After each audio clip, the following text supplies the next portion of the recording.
Today I'm going to show you one quick way to blur your background in Photoshop using the new subject selection method.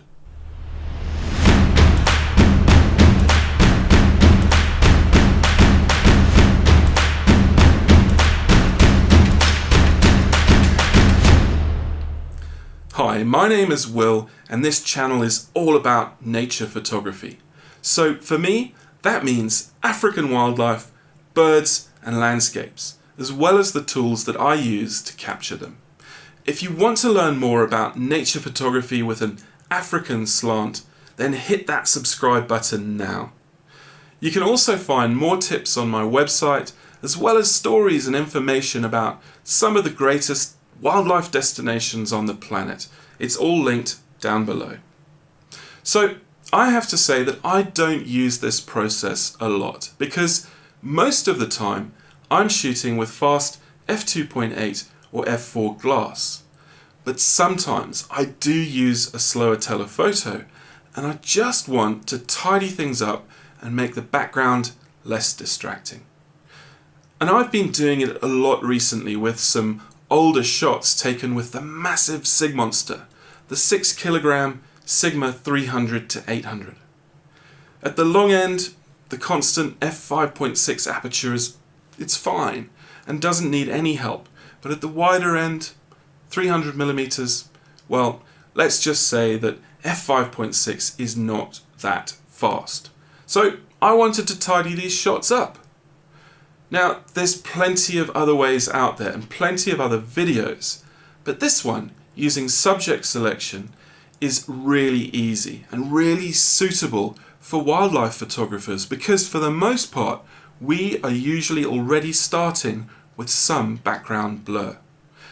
And I also feel that it's unreasonable to think that everyone has an f2.8 or f4. Not everybody wants to drop that much money on a hobby, so this technique will even up the playing field because we can use it to improve the backgrounds of the many new 600mm zooms, which all have slower apertures of f6.3 at the longer end. So, in wildlife photography, we often have subjects we want to isolate. And after all, that's one big reason for all these enormous telephoto lenses, right? At slower apertures or where the background is closer to the subject, we can get some unsightly distractions or bokeh. In this photograph, you can see that the background is detracting from the subject. It would be nicer to get more isolation in the image, the sort of thing a 500 f4 could deliver.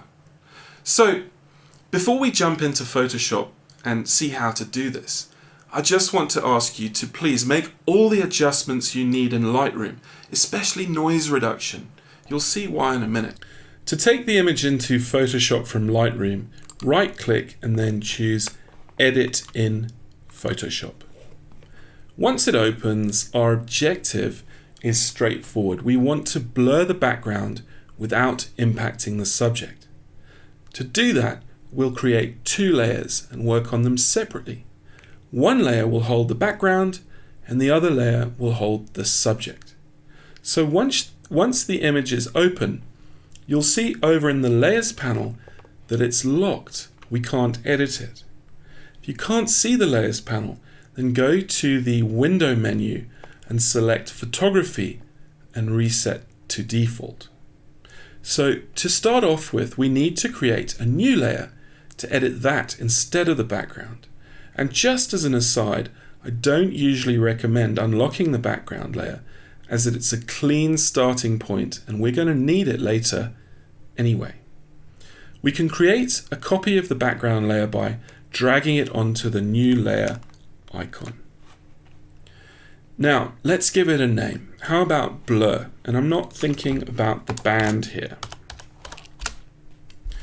Now, here's the cool part. Head up to the Select menu and choose Subject. You can see that Photoshop has done a really nice job of selecting the subject. The next step is to click New Layer via Cut on the Layer menu. We've now added another layer to the layers panel. And if I click the eye icons to toggle visibility, we can see that it has split the image into subject and background. Exactly what we need. So let's go ahead and name our subject layer.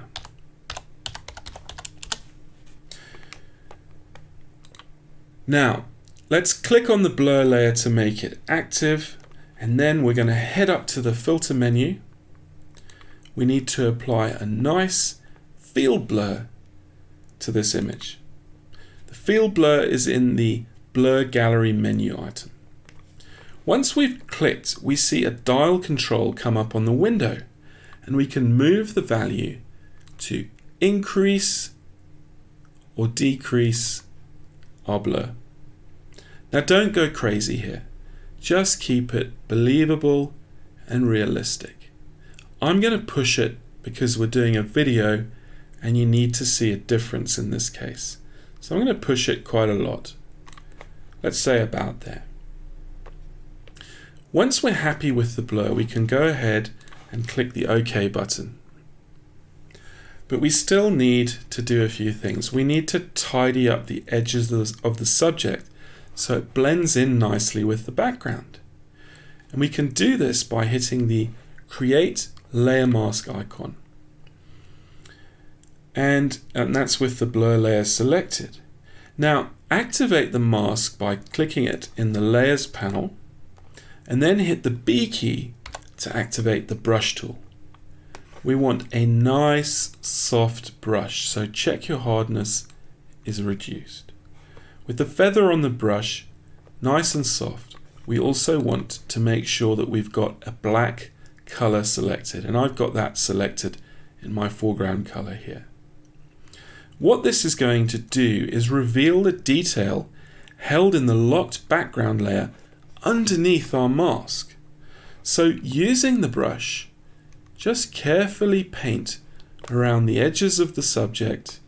Take care to find all the areas of detail that have been blurred out in the blur layer. So I'm going to move along the tail here and gently along this gravel and along the foreground, over the feet, over this little plant, up over this foot, up the leg, and into this area with lots of hair, up the edges, over the fist and face and ear, over the head, and back to where I was. And hopefully you can see those little highlight hairs reappearing. Alright, so now we have a blurry background and a nicely defined subject, and the subject edge is looking good. But wait, we need to do more to make this image look natural and prevent any posterization in the exported file. We're going to have to add some noise back into the blurred out area. That's right, the dreaded noise. We need it. So with the blur layer selected, not the layer mask, the blur layer, zoom in so you can see the noise pattern around the edges of your subject. Can you see the noise here? I hope you can see it in the video. We need to recreate that noise in the blurred area, the rest of the image. So head up to the filter panel and select Noise, Add Noise. A dialog pops up. In the dialog, reset the value to 0 and make sure you have monochromatic and Gaussian blur selected. Then, using the up arrow of the keyboard,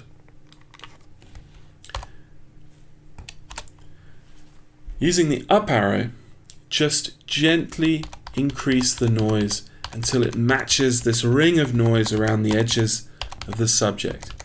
Now, as I do this, the value is normally between 0.7 and about 1.3. So as I add noise, you hopefully can see it come into the picture on the right hand side. I'm carefully looking at that noise profile and the size of the noise pattern until I get something that's roughly the same as the noise around the edge of my baboon. And I'm happy with it about there, 1.08. So once you're happy with the noise and you feel that it matches, zoom out and have a look at your work. We now have a nice isolated subject and a blurry layer, given that I'm gone a little bit crazy here just so you can see it in the video. So now just hit that save button to take that back into Lightroom. So that's saved. Let's go and see. So let's see the before and after of this photo. Now hopefully it's pretty obvious that the left hand side image has a blurrier background than the right hand side image. And if we zoom in to look at the fur detail along the edges of this baboon, you can see that it's all still there. You can also see the noise profile is apparent in both left and right images, and it makes the picture look natural, as if it really was taken with a lens with a wider aperture, something like an f4. So, I hope this video has shown you how you can add character and that expensive glass field to your wildlife shots. Give it a try and please let me know how it worked out for you in the comments below. Maybe you've got some better ideas, let's hear them. It's always great to hear alternative views. So I'm going to be posting lots more wildlife and landscape tips, as well as taking you into the African bush in future videos. So to see more, you know what to do. Hit that like button and please smash that subscribe button. I'll see you next time.